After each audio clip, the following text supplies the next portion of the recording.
敲碗剑兵最强。在三国志11里打架，兵装是一个非常重要的资源，有没有配备兵装，攻击力、防御力差距非常大。如果没有兵装，就只带剑兵，看那华丽的攻防能力，根本就是没穿衣服跟人打架。这集不配副将，单兵来看，排除火系、雷系法师，不然排下去差不多就是排全服无差别最强了。让我们进入没有兵装的世界吧。第10名雾屠谷，剑兵对 A 王者肯定是谷歌，但我相信不会有人真的跑去跟谷歌硬是对 A。黄盖、黄甫松、朱俊三人表示，我的特技终于有一点用了。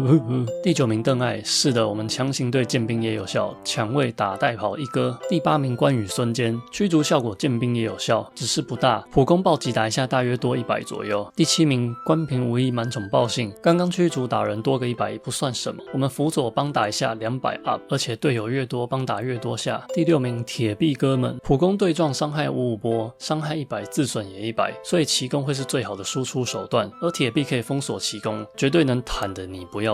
第5名夏侯渊、文鸯、丁奉，一般来说有兵装的兵种想要打高伤害都会使用战法，只要战法成功，己方的伤害就会很少，因此突袭就没什么用。可是当只能用剑兵普攻对 A 的时候，本来打敌500、600，自损也500、600，如果是剑兵普攻 A 有穿衣服的部队，大约也是打敌500、600，自损则高达大约1000到1200左右，而使用突袭就有50%机会零损。老天，这赚烂，突袭变神技了。第4名陈玉成功，破解定人神技那集有提到，犄角就算是用剑兵奇攻也能晕住对手，又晕又有伤害，肯定是剑兵第一大将。能压制他俩的就是刚刚讲过的铁臂哥们，因为他们能拒绝奇攻。第3名诸葛亮、曹操，计略晕技不分兵种都能使用，因此软控晕技的智者们带剑兵都很好用。如果再搭配其他队友盖一下箭楼、投石台等，就可以靠剑雾输出。反正剑兵攻击力本来就不高，类似好用的人选还有机智、李辉、徐氏、轨迹、甄氏、倾国、大夫、法正等，虽然能用的范围小一点，不过依然好用。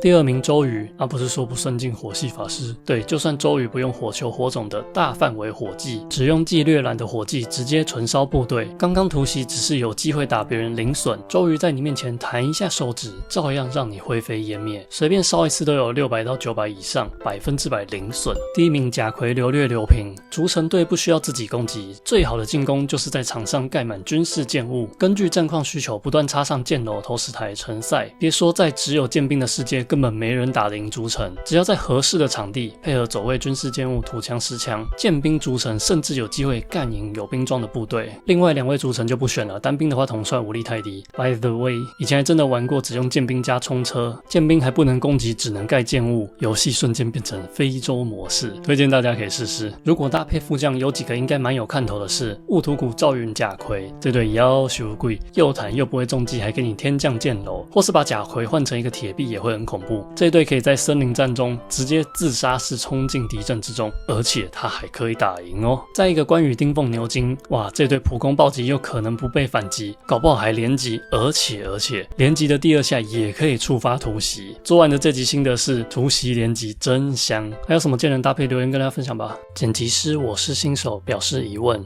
赵云司马懿嘞。